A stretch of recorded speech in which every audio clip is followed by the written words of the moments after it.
آج ہم انشاءاللہ غسل سے متعلق کچھ احکام پڑھیں گے، چونکہ ہمارے بھی طہارت کا ہی باب چل رہا ہے۔ غسل کب فرض ہوتا ہے اور غسل کا طریقہ کیا ہے؟ رسول اللہ صلی اللہ علیہ وسلم نے فرمایا ان اللہ لا یستحی من الحق، اللہ تعالی حق بات کو بیان کرنے سے حیا نہیں کرتے۔ تو غسل کے جو مسائل ہیں ان میں بھی بعض دفعہ کچھ ایسی باتیں آتی ہیں جو بظاہر حیا کے خلاف ہیں، لیکن علم کی ایک بات ہے، سیکھنے اور سکھانے میں حیا اگر کریں گے تو پھر ظاہر ہے ساری زندگی جاہل ہی رہے گا انسان۔ اور غسل کے مسائل سیکھنا اس لیے ضروری ہے کہ غسل جب فرض ہوتا ہے تو جب تک مکمل غسل نہ ہو آپ کی نماز ادا نہیں ہوتی۔ رسول اللہ صلی اللہ علیہ وسلم نے فرمایا الماء من الماء، حدیث ہے کہ غسل فرض ہوتا ہے خواہش نفس کے ساتھ جسم سے منی خارج ہونے سے۔ مرد پہ غسل کب فرض ہوگا؟ جب اس کے جسم سے شہوت کے ساتھ منی خارج ہو۔ منی بالکل سفید رنگ کی چیز ہے، ایک ہوتی ہے مزی۔ شہوت پیدا ہونے سے اگر کسی کے مرد یا عورت کے صرف رطوبت خارج ہونا شروع ہو گئی، اس سے غسل فرض نہیں ہوتا۔ جب تک مکمل شہوت پوری نہیں ہو جاتی اور مادہ منویہ خارج نہیں ہو جاتا، چاہے احتلام کی صورت میں ہو یا کسی بھی طرح سے ہو۔ مردوں کے ساتھ چونکہ یہ بہت زیادہ ہوتا ہے، نائٹ فال کی صورت میں مردوں پر غسل کی یہ صورت بہت زیادہ فرض ہوتی ہے۔ جیسے ہی بلوغت ہوتی ہے تو احتلام شروع ہو جاتا ہے، ہفتے میں 1 دفعہ 2 دفعہ 3 دفعہ، بعض نوجوانوں کو روزانہ بھی 2 دفعہ ہوتا ہے، جبکہ خواتین میں یہ والے غسل کی صورت بہت ہی کم ہوتی ہے کہ ان کو نائٹ فال ہو یا اس طرح سے غسل فرض ہو۔ ہزاروں میں کسی ایک عورت کے ساتھ ایسا ہوتا ہے۔ ایک صورت تو یہ ہے غسل فرض ہونے کی۔ دوسری صورت کیا ہے کہ جب انسان اپنی زوجہ کے ساتھ ملاپ کرے اور انٹرکورس ہو جائے، چاہے اس صورت میں ڈسچارج دونوں میں سے کوئی ہو یا نہ ہو، لیکن دونوں پہ غسل فرض ہو جائے گا، مرد پہ بھی اور عورت پہ بھی۔ یہ تو مردوں کے غسل کے فرض ہونے کا۔ مردوں کے غسل میں ایک چیز یہ بھی ہے کہ اگر آپ نے رات کو نیند کی اور صبح آپ اٹھے اور آپ نے کپڑوں پہ نشان دیکھا، اب آپ کو یہ پتہ نہیں چل رہا کہ یہ منی کا نشان ہے یا مزی کا ہے، تو بھی آپ پر غسل کرنا فرض ہے۔ یہی سمجھا جائے گا کہ یہ آپ خواب میں ڈسچارج ہوئے ہیں۔ عورت پر جو غسل فرض ہوتا ہے ایک اور صورت میں ہوتا ہے کہ جب خواتین کو ایام آنا بند ہو جاتے ہیں، حیض یا نفاس سے جب پاک ہو جائیں، تو بھی ان پہ غسل فرض ہے۔ یہ تو غسل کی فرضیت سے متعلق احکام تھے۔ کچھ چیزیں ایسی ہیں جن میں غسل سنت ہے، فرض نہیں ہے۔ جمعہ کے دن غسل کرنا رسول اللہ صلی اللہ علیہ وسلم نے بہت زیادہ تاکید کی ہے۔ سنت کی 2 قسمیں ہیں، سنت مؤکدہ اور سنت غیر مؤکدہ۔ مؤکدہ وہ ہوتی ہیں کہ جن کو چھوڑنے کا اگر کوئی معمول بنا لے تو گناہ کا خطرہ ہے، اور ایسا شخص قابل ملامت ہے، اسے شریعت ملامت کرتی ہے، برا بھلا کہتی ہے۔ تو غسل سنت مؤکدہ ہے، ہفتے میں 1 مرتبہ، چاہے جمعے کے دن ہو یا کسی بھی دن ہو۔ جو مسلمان ہفتے میں 1 دفعہ بھی نہیں نہاتا، وہ کتنا ہی نیٹ کلین ہو، مگر شریعت کی نظر میں وہ قابل ملامت ہے، اسے تانے دینے چاہیے کہ شرم نہیں آتی ہو مسلمان مگر رہتے ہو بھنگیوں اور چماروں کی طرح۔ ملامت تو اسی کو کہتے ہیں نا۔ اس کی دلیل رسول اللہ صلی اللہ علیہ وسلم نے فرمایا، صحیح حدیث ہے، حق علی کل مسلم ان یغتسل کل اسبوع مرۃ، کہ ہر مسلمان پر لازم ہے کہ وہ ہفتے میں کم از کم 1 مرتبہ غسل کرے۔ ہر مسلمان پر لازم ہے، چاہے اس پہ غسل فرض نہ بھی۔ اور کس دن بہتر ہے؟ جمعہ کے دن۔ نبی صلی اللہ علیہ وسلم نے حکم دیا ہے کہ جمعے کے دن غسل کیا جائے۔ امام احمد ابن حنبل کا مذہب یہ ہے کہ جمعے کے دن غسل کرنا واجب ہے، صرف سنت نہیں ہے بلکہ واجب ہے، لیکن جمہور کا مذہب یہ ہے کہ سنت عمل ہے۔ غیر مسلم جب اسلام قبول کرتا ہے تو اس وقت بھی اس کے لیے غسل کرنا سنت ہے۔ جب ہم مردے کو نہلاتے ہیں تو جو مردے کو نہلائے اس کے لیے بھی خود غسل کرنا افضل ہے، سنت عمل ہے۔ عید کے دن غسل کرنا سنت عمل ہے۔ تو یہ وہ تمام مواقع ہیں جن میں غسل کرنا رسول اللہ صلی اللہ علیہ وسلم کی سنت ہے۔ غسل کا طریقہ کیا ہے؟ غسل میں 3 چیزیں فرض ہیں، منہ بھر کے قلی کرنا، ناک میں پانی ڈالنا کہ ناک کی جو نرم جگہ ہے یہ اچھی طرح تر ہو جائے، اور پورے جسم پہ 1 مرتبہ پانی بہا دینا کہ جسم میں بال کے برابر جگہ بھی خشک نہ رہے۔ یہ تو ہے فرض، یعنی یہ کام کسی نے کسی بھی طرح سے کر لیا تو غسل ادا ہو جائے گا، چاہے اس کی نیت غسل کی تھی یا نہیں تھی۔ کوئی آدمی چلتا ہوا جا رہا ہے، پھسل کے تالاب میں گر گیا، پورے غوطے کھا کے باہر نکلا، قلی کر لے اور ناک میں پانی ڈال لے تو غسل اس کا ادا ہو جائے گا۔ البتہ چونکہ نیت نہیں تھی لہذا غسل کا ثواب نہیں ملے گا، ثواب نیت کے بغیر نہیں ملتا انسان۔ دلائل اس کے الگ موضوع ہے کہ اس کی دلیل کیا ہے کہ بغیر نیت کے بھی غسل ہو جاتا ہے، لیکن میں نے بتایا دلائل کا سیشن نہیں ہے، اس میں پھر بات لمبی ہو جائے گی۔ تو یہ تو ہے فرض۔ پورے جسم پہ پانی بہانا، کلی اور ناک میں پانی۔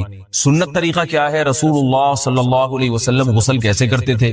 سنت طریقہ جس پہ جو اختیار کرنا چاہیے وہ طریقہ یہ ہے کہ جب آپ غسل کے لیے بیٹھیں تو سب سے پہلے وہ جگہ دھوئیں جہاں نجاست اور ناپاکی لگی ہوئی ہے۔ نائٹ فال ہوا، کسی کو احتلام ہوا، تو جہاں جہاں گندگی لگی ہے پہلے اس جگہ کو دھوئیں، استنجا کریں، شرمگاہ کو دھوئیں اچھی طرح، سمجھ رہے ہیں بات کو؟ اس کے بعد ہاتھ دھوئیں اور مکمل وضو کریں جیسے ہم عام حالات میں وضو کرتے ہیں۔ مکمل وضو کرنے کے بعد دائیں کندھے پہ پانی ڈالا، لیفٹ سائڈ پہ پانی ڈالا۔ پہلے زمانے میں تو چلو سے غسل ہوتا تھا، ہاتھ دھو لیے تو اب چلو سے پانی لے کے یہاں ڈالا جا رہا ہے، چلو سے پانی لے کے یہاں ڈالا جا رہا ہے، پورے جسم پہ ملا جا رہا ہے، اور چلو سے پانی لے کے 3 دفعہ سر پہ ڈالا جا رہا ہے۔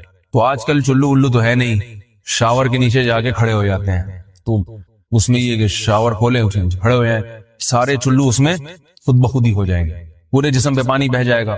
نبی صلی اللہ علیہ وسلم کے دور میں یہ جدید چیزیں نہیں تھی، شیمپو اور صابن، تو آپ صلی اللہ علیہ وسلم بیری کے پتوں سے غسل کی ترغیب دیا کرتے تھے۔ بیری کے پتوں کو اگر پانی میں پکایا جائے تو پانی میں میل کچیل صاف کرنے کی صلاحیت بہت بڑھ جاتی ہے۔ ہمارے زمانے میں اس تکلف کی ضرورت نہیں ہے، صابن ملتے ہیں اس سے نہا لے آدمی، نہایا کریں، بہرحال کہنے کا مقصد یہ آپ لوگوں سے، تو یہ سنت طریقے سے غسل ہو جائے گا آپ کا۔ سمجھ رہے ہیں بات کو؟ سب سے پہلے استنجا کیا، اس کے بعد وضو کر لیا، اس کے بعد غسل کر لیا۔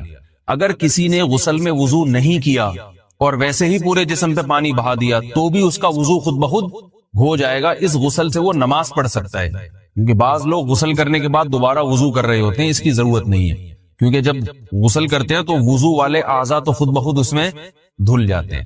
یہ ہے غسل کا طریقہ۔ وضو کیسے ٹوٹتا ہے؟ جن چیزوں سے غسل فرض ہوتا ہے ان چیزوں سے وضو تو بہرحال ٹوٹتا ہی ہے، اس کے علاوہ بھی وضو ٹوٹتا ہے۔ اس سے پچھلے لیکچر میں نے کچھ تفصیل بتائی تھی کہ نجاست جسم سے کہیں سے بھی خارج ہو جائے یا نجاست نکل کے بہ پڑے، اگر قضائے حاجت کی جگہوں سے نجاست خارج ہوئی ہے تو نظر بھی آ جائے وضو ٹوٹ جائے گا، اور قضائے حاجت کے علاوہ جگہوں سے اگر نجاست خارج ہوئی ہے، خون وغیرہ ہے جیسے، تو جب تک نکل کے بہے گا نہیں تو اس وقت تک وضو نہیں ٹوٹے گا۔ سمجھ رہے ہیں بات کو؟ وضو کا طریقہ کیا ہے؟ سب سے پہلے دونوں ہاتھوں کو دھویا جائے، 3 دفعہ کلی کی جائے، مسواک کی جائے، 3 دفعہ ناک میں پانی ڈالا جائے، پھر پورے چہرے کو، پیشانی یہ جو ہے جہاں سے پیشانی ہماری شروع ہو رہی ہے اور تھوڑی کے نیچے تھوڑی جہاں ختم ہو رہی ہے، اور ایک کان کی لو سے دوسرے کان کی لو تک 4 اعضاء ہیں وضو میں دھونا فرض ہیں۔ 1 چہرہ، نمبر 2 بازو، نمبر 3 سر کا مسا، چوتھائی سر، اور نمبر 4 پاؤں کو دھونا۔ اس کی دلیل قرآن مجید کی مشہور آیت ہے فَاغْسِلُوا وُجُوهَكُمْ وَأَيْدِيَكُمْ إِلَى الْمَرَافِقِ۔ اللہ فرماتے ہیں ایمان والو جب نماز کا ارادہ ہو تو اپنے چہروں کو اور اپنے ہاتھوں کو دھو، سر کا مسا کرو اور پاؤں کو ٹخنوں سمیت دھو۔ دھونے کا حکم ہے قرآن مجید میں۔ البتہ سر کے بارے میں یہ نہیں ہے پورے سر کا مسا کرو، بلکہ آ رہا ہے وَامْسَحُوا بِرُؤُوسِكُمْ، با کا لفظ ہے، با آتی ہے تبعیض کے لیے کہ سر کے بعض حصے کا مسا۔ اب بعض حصے کا قرآن حدیث میں کہیں تذکرہ نہیں ہے، تو اس میں فقہاء کرام کے اجتہادات ہیں۔ امام شافعی فرماتے ہیں تھوڑا سا بھی ٹچ کر لیا سر کو ہو جائے گا، امام ابو حنیفہ فرماتے ہیں نہیں، کم از کم 1/4 کا ہونا ضروری ہے۔ سب کے اپنے اپنے دلائل ہیں، ان دلائل میں نہیں جاتا۔ فقہ حنفی کو جو فالو کرنے والے ہیں تو ان کو چاہیے کم از کم 1/4 سر کا مسا، یہ فرض ہونے کے لیے ضروری، مگر سنت کیا ہے؟ پورے سر کا مسا۔ نبی صلی اللہ علیہ وسلم دونوں ہاتھوں کو بھگو کے پورے سر کا مسا کرتے تھے ایسے، سمجھ رہے بات کو؟ اور مسا کے جو یہ ٹیکنیکل طریقے ہیں کہ آپ یوں پہلے انگلی بنائیں، پھر یوں لے کر جائیں، پھر یوں گھما کے لائیں، پھر یوں، یہ ٹیکنیکل طریقے حدیث سے ثابت نہیں۔ مسا کا طریقہ کیا ہے؟ بھیگا ہوا ہاتھ لے کے ایسے پورے سر کو ہو گیا۔ پھر حدیث میں یہ بھی ہے کہ یوں لے جاؤ اور یہ بھی ہے کہ 2 واپس بھی لے کر آؤ، دونوں طرح سے ثابت۔ تو ایسے بھی کر سکتے ہیں کہ یوں لے جائیں، اور ایسے بھی کر سکتے ہیں لے کے جائیں اور پھر واپس بھی لے آئیں، دونوں طریقے جائز ہیں، لیکن کم از کم سنت اتنی ہے کہ پورے سر کا مسا ہونا چاہیے۔ بعض لوگوں کو شو مارنے کا شوق ہوتا ہے، اگر وہ واپس لائیں تو بال ان کے خراب ہو جاتے ہیں، کہتے ہیں یار یہ پھر مسئلہ خراب ہو جائے گا، تو پھر ایسے لوگ صرف یوں ہی لے جائیں کافی ہے۔ افضل تو یہ کہ یوں بھی لے جائیں، یوں بھی لے جائیں، دونوں طرح سے صحیح ہے، بہرحال دونوں حدیث سے ثابت ہیں۔ سمجھ رہے بات کو؟ اور یہاں ایک اہم مسئلہ بتا دوں، قرآن مجید نے پاؤں کو دھونے کا حکم دیا ہے، پاؤں پہ مسا کرنے کا حکم نہیں دیا، اور حدیث میں خفین پر مسا کرنے کا حکم ہے۔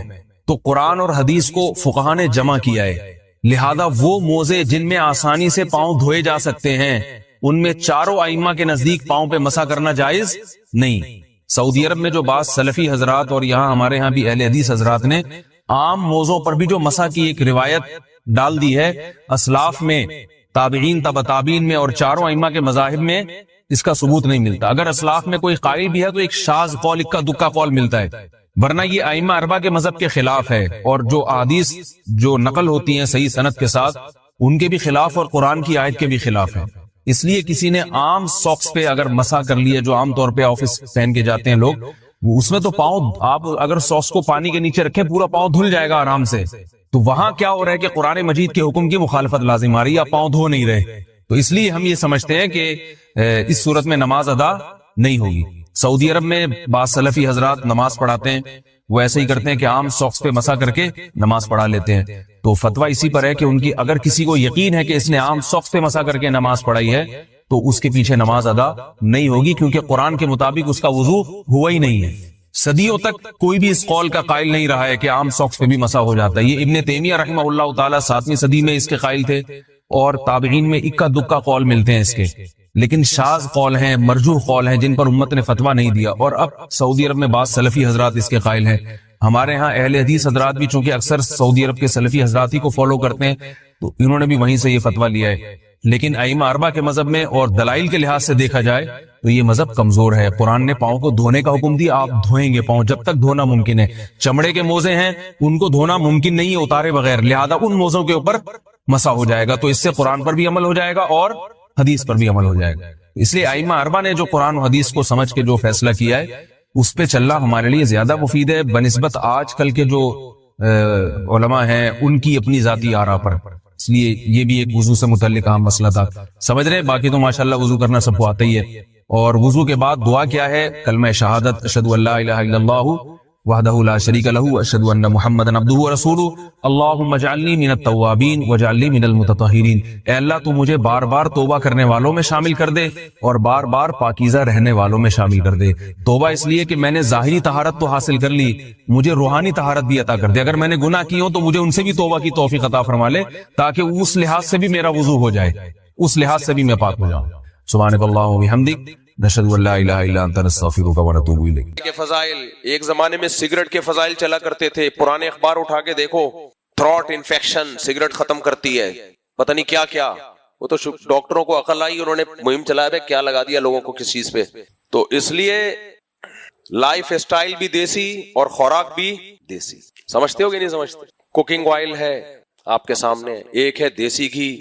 دیسی گھی میں اتنے ڈرامے شروع ہو گئے ہیں. ابھی کیا میں ٹاپک سے ہٹ رہا ہوں یار، اب تھوڑا سا صحت کی بات کرنے دو، آپ کے فائدے کی بات ہے. دیسی گھی بھی عجیب عجیب لوگ کہتے ہیں ڈبہ کھولا ایک دم خوشبو کے بھبو کے دیسی گھی. او بھائی ایسنس ڈالا ہے اس میں خوشبو کے لیے، الگ سے کیمیکل ڈالا ہے.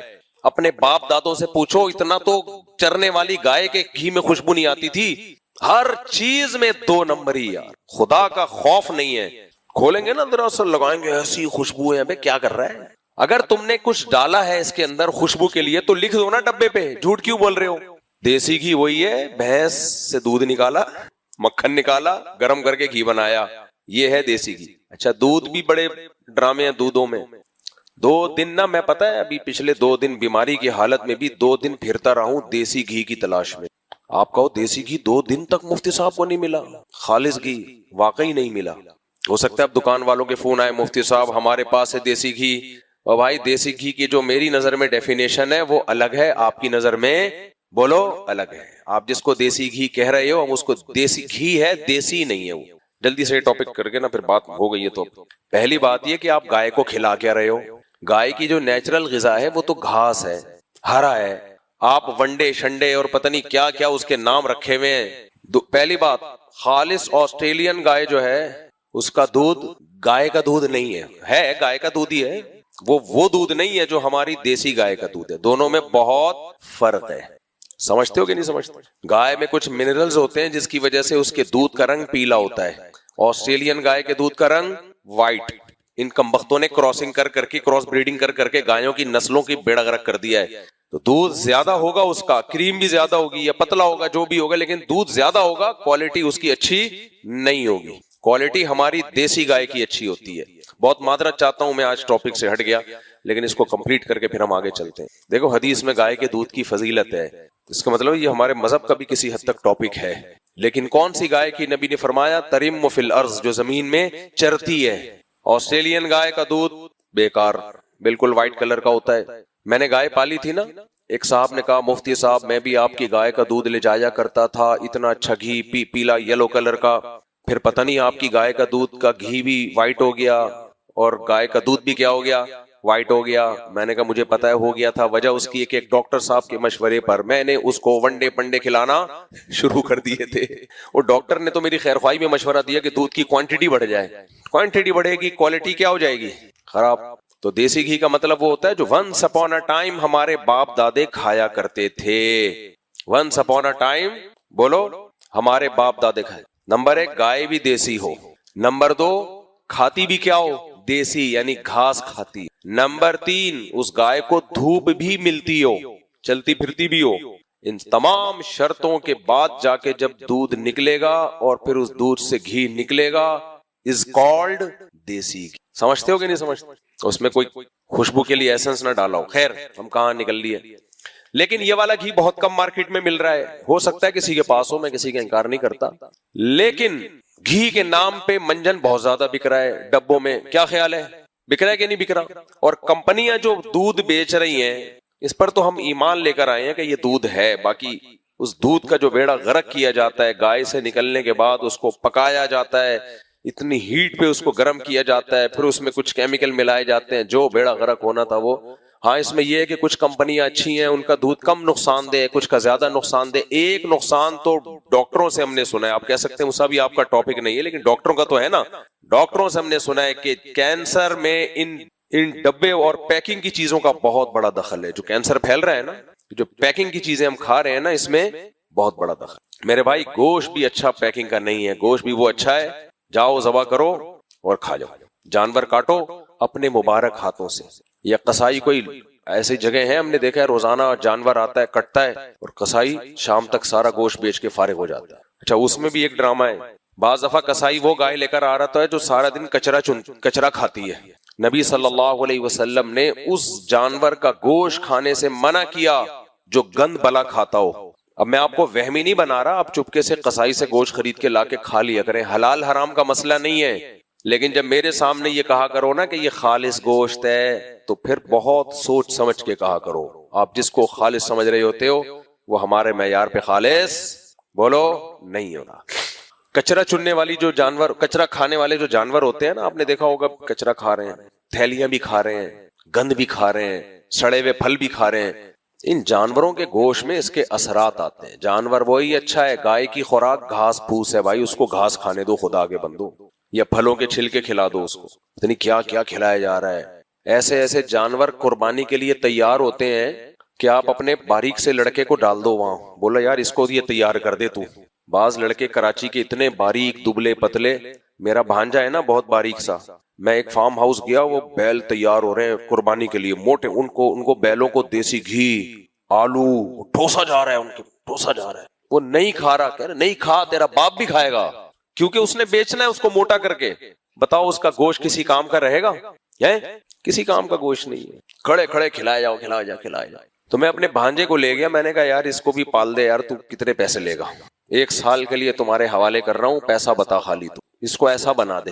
بن جاتے ہیں بندے بھی بن جاتے ہیں, وہ بنا دے گا یہی چیزیں کھلا کھلا کے ٹھوس ٹھوس کے گول, لیکن نہ چلنے کے قابل, بولو دماغ بالکل غبی. تو وہ جانور ہوتا ہے جو چلے پھرے چرے, وہ اتنی جلدی بڑا نہیں ہوتا.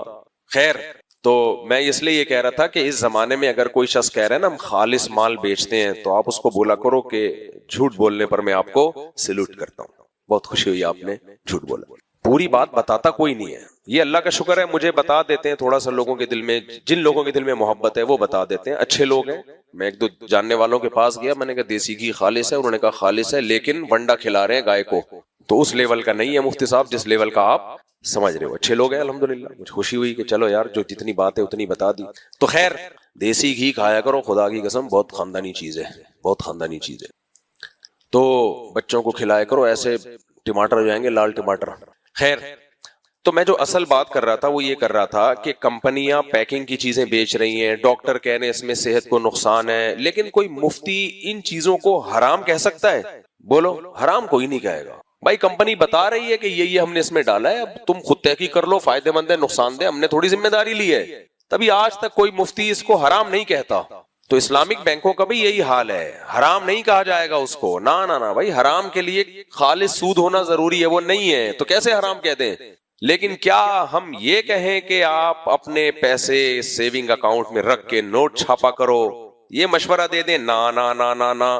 ہم کہتے ہیں کہ ملٹی نیشنل کمپنیاں جو چیزیں بیچ رہی ہیں وہ صحت کے لیے نہیں بیچ رہی, وہ پیسہ کمانے کے لیے بیچ رہی ہیں. کیا خیال ہے؟ تو پیسہ کمائیں, ٹھیک ہے, انہوں نے سب لکھ دیا اس کے اوپر, یہ اس میں آپ کو یہ اس کے جو اجزاء ہیں وہ یہ ہیں, لکھ دیا, اور دھوکہ نہیں دے رہے, وہ بتا دیا بھائی. اب آپ خود تحقیق کر لو, ڈاکٹروں سے جا کے یہ کیمیکل صحت کے لیے کیسا ہے, یہ کیسا ہے, یہ کیسا ہے, وہ بتا دیں گے آپ کو ڈاکٹر لوگ, وہ ان کی فیلڈ ہے. انہوں نے سب لکھ دیا بھائی, لیکن ان کی نیت لوگوں کو صحت دینا نہیں ہے. ان کی نیت کیا ہے بولو؟ پیسہ. جتنی کمپنیاں چاہے وہ جوس بنا کے بھیج رہی ہوں, کولڈ ڈرنک بیچ رہی ہوں, جوس بیچ رہی ہوں, گوشت بیچ رہی ہوں, خوراکیں بیچ رہی ہوں, کریم بیچ رہی ہوں, مکھن بیچ رہی ہوں, جو مرضی بیچ رہی ہیں, مجھے ایک بات بتاؤ, ان کا مقصد پیسہ کمانا ہے یا صحت؟ بولو, پیسہ ہے نا. آپ بھی اگر کمپنی کھولو گے آپ کا مقصد بھی پیسہ کمانا ہوگا, اس میں کوئی اچھمبے کی بات نہیں ہے. وہ صاف کہتے ہیں بھائی ہمارا مقصد کیا ہے؟ پیسہ. اگر ان کا مقصد ہیلتھ ہوتی تو پھر کمپنی یہ نہ کہتی اس سال ہمیں اتنا لاس ہوا ہے, بلکہ کمپنی کہتی اس سال ہم نے لوگوں کو سیب کا جوس پلا کے آئرن کی اتنے لوگوں میں کمی کو ختم کر دیا ہے ہم نے, لہذا لاس تو ہوا ہی نہیں, جو ہمارا ہدف تھا وہ ہمیں حاصل ہو گیا ہے. یہ کہتے ہیں نا وہ لوگ, وہ کہتے ہیں بھائی اتنا بکنا چاہیے تھا, نہیں بکا, یا کم ریٹ پہ بکا ہے تو لاس. لاس کا مطلب صحت کا لاس مراد نہیں ہوتا. لاس کا مطلب جو ہم نے توقع کی ہوئی تھی کہ اتنا پیسہ کمائیں گے, اس توقع سے ہمیں پیسہ کم حاصل ہوا ہے, لہذا ہمارا لاس ہے یہ. تو اس کا مقصد, آپ لاس کسے کہتے ہو, نقصان کسے کہتے ہو؟ جو ہدف ہے اس کو پورا نہ کرنا, اٹ از کالڈ نقصان. تو ان کا مقصد ہے پیسہ کمانا. جب وہ نہیں کما پاتے تو وہ کہتے ہیں اس سال ہمیں اتنا لاس ہوا. جب پروفٹ ہوتا ہے تو وہ کہتے ہیں اس سال ہمیں اتنا پروفٹ ہوا. حالانکہ پروفٹ اگر ان کا مقصد لوگوں کی صحت ہوتی, وہ کہتے ہیں اس سال ہمارے جوس پی پی کے اتنے لوگوں کو طاقت توانائی ملی, اتنی بیماریاں دنیا سے کائنات سے ختم ہو گئیں, لہذا اس سال ہمارا یہ پروفٹ ہے. کبھی ایسا دیکھا آپ نے کہیں؟ کیا خیال ہے بھائی؟ یہ جو ہمارے کھلا دودھ بیچ رہے ہیں ان کا بھی مقصد پیسہ کمانا ہوتا ہے. یہ کہتے ہیں ہمیں اتنا لاس ہوا, اتنا فائدہ ہوا, مطلب اتنا دودھ بک گیا, اتنا. تو اس سے یہ پتا چلا کہ جتنی بھی کمپنیاں ہیں یا جتنے بھی کھلے دودھ بک رہے ہیں, ان کا کسی کا بھی مقصد صحت نہیں ہے, بلکہ کیا ہے؟ پیسہ. صحت ہمارا ہدف ہے, لہذا ہم نے دیکھنا ہے کہ کس سے کوئی چیز لینی ہے, کس سے نہیں لینی. سمجھتے ہو کہ نہیں سمجھتے؟ میں اور آپ جب کچھ کھاتے ہیں تو لذت اور صحت دونوں ہوتی ہیں. تو اب ہم نے فیصلہ کرنا ہے کہ ہمیں کیا کھانا ہے کیا نہیں کھانا. تو اسی طرح سمجھ لو اسلامک بینکنگ کا بنیادی مقصد پیسہ کمانا ہے, غریبوں کی مدد نہیں ہے. پیسہ سیو اس نیت سے نہیں کرانا ہے لوگوں کا کہ کل ان کے کام آئے گا, اس لیے کرانا ہے کہ آج ہمارے کام آ جائے. تو حلال ہے, جیسے پیکنگ کی چیزیں حلال ہیں, جائز ہے. سودی بینک میں اکاؤنٹ مت کھلواؤ, کھلوانا ہے تو اسلامک بینک میں کھلواؤ تاکہ سود کے گناہ سے بچو. لیکن اگر آپ کا مقصد آپ کا پیسہ کمانا ہے, دولت کمانی ہے, تو میں کبھی بھی آپ کو یہ مشورہ نہیں دوں گا. سمجھتے ہو کہ نہیں سمجھتے؟ اور اس بیس پہ اسلامک بینک کو حرام بھی نہیں قرار دیا جا سکتا کہ ان کا مقصد تو نوٹ چھاپنا ہے. لوگ یہ کہہ رہے ہوتے ہیں بھئی یہ تو پیسہ کما رہے ہیں, غریب کو تو یہ گھر بنانے کے لیے پیسہ ہی نہیں دیتے, غریب کو تو یہ گاڑی کے لیے فائنینس ہی نہیں کرتے غریب کے لیے. لوگ پھر میرا دماغ چاٹتے ہیں, یہ کیسا اسلامک بینک ہے؟ یہ تو پہلے آپ کی اسٹیٹمنٹ چیک کرتا ہے کہ آپ گاڑی کی قسطیں ادا بھی کر سکتے ہو, آپ مکان میں 20% 30% شرکت کر بھی سکتے ہو, آپ قسطیں, آپ تو یہ تو مالداروں کے لیے, غریبوں کے لیے تو ہے ہی نہیں, تو یہ کہاں سے اسلامک بینک ہو گیا؟ تو میں ان کو جواب میں یہ کہتا ہوں اسلامک بینک کے لیے یہ ضروری ہے کہ وہ سودی لین دین سے بچ رہا ہو, اس کا معاملات شرعی عقود کے تحت ہوں. اسلامی ہونے کے لیے یہ ضروری نہیں ہے کہ غریبوں کی مدد کر رہا ہو. غریبوں کی مدد فاؤنڈیشن ٹرسٹ ان کے ذمہ ہوتی ہے, تو اس کا بزنس ہے, وہ بتاتے ہیں ہمارا کیا ہے بزنس, اور وہ جو پروفٹ ہوگا وہ بھی آپ کو بتا دیتے, 5 سال پیسہ رکھو گے اتنا پروفٹ ملے گا, 10 سال پیسہ رکھو گے اتنا پروفٹ ملے گا. وہ اس میں جھوٹ نہیں بولتے, وہ اتنا ملے گا. بھائی ایک اندازہ ہوتا ہے, یقینی تو وہ نہیں بتا سکتے. سودی بینک یقینی بتا دیتا ہے, اسلامی بینک یقینی نہیں بتا سکتے, لمسم اندازہ بتاتا ہے وہ. تو اب یہ آپ پر ہے کہ آپ بے وقوف بن کے یہ سوچو کہ میرے 5 لاکھ 5 سال میں 8 لاکھ ہو جائیں گے. او ہو, حالانکہ اتنے بھی نہیں ہوتے, لیکن اتنے ہو جائیں گے 3 لاکھ. ابے 5 سال کے بعد جو چیز آج 5 لاکھ کی تھی وہ سونا دیکھ کہاں چلا جائے گا, چاندی کہاں چلی جائے گی, سریے کی قیمت بڑھ جائے گی. 5 سال کے بعد تو مجھے خطرہ ہے قیامت نہ آ جائے، جو پاکستان کے حالات چل رہے ہیں. تو یہ آپ کی حماقت اور آپ کی کیا ہے؟ بے وقوفی. سمجھتے ہو کہ نہیں سمجھتے؟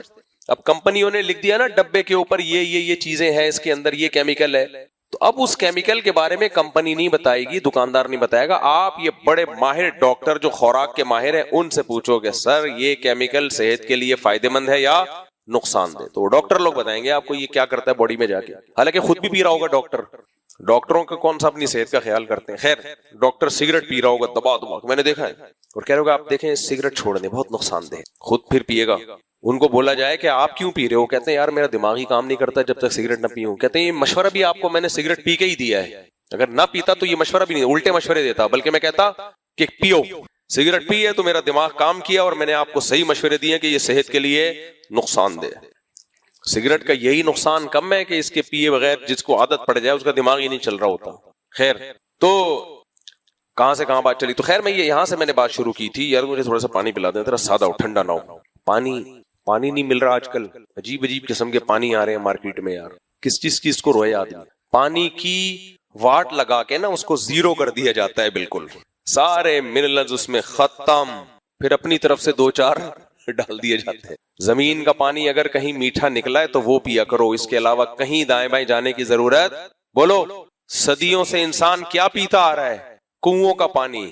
اس لیے کسی کی زمین میں اگر میٹھا پانی نکل جائے، میٹھا ہو کھارا نہ ہو، تو کہیں جانے کی ضرورت بولو نہیں ہے.